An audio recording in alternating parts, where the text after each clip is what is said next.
Hello viewers, চলুন এই common টাইপের ম্যাথটির সমাধান করা যাক। লক্ষ্য করুন, এখানে বলা হচ্ছে চালের দাম 25% বৃদ্ধি পেলে চালের ব্যবহার শতকরা কত কমালে চাল বাবদ ব্যয় বৃদ্ধি হবে না বা পাবে না অথবা অপরিবর্তিত থাকবে। এই প্যাটার্নটা লক্ষ্য করুন, শুধুমাত্র এখানে পার্সেন্টেজ যে সংখ্যাটা আছে এটি পরিবর্তন হতে পারে, আর নিত্য প্রয়োজনীয় যে বিভিন্ন ধরনের পণ্যের নামের পরিবর্তন হতে পারে। এখানে চাউল না থাকে, পেঁয়াজ থাকতে পারে, তেল থাকতে পারে, এই ধরনের জিনিসপত্র থাকতে পারে। চলুন তাহলে দেখা যাক শতকরা কত কমাতে হবে। এটি শর্টকাটে পরীক্ষার হলে কিভাবে সমাধান করব সেটি দেখে নেই। চলুন তাহলে কমাতে হবে, আমার পয়েন্টটা হচ্ছে এখানে কমাতে হবে।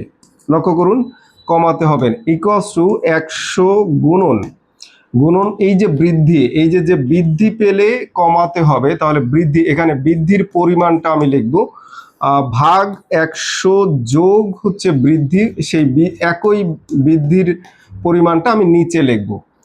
এবার চলুন মান বসিয়ে শুধু ক্যালকুলেশন করব। তাহলে 100 গুণন এইখানে 25, এখানে 25 আছে, যে 25 আছে এই 25 সংখ্যাটা লিখব, আর হচ্ছে 100 যোগ সেই 25 সংখ্যাটি। এবার পরে লিখি হচ্ছে উপরে যা আছে আমি তাই লিখবো, আর নিচে দেখুন 125 যোগ করে কত হচ্ছে 125 হচ্ছে।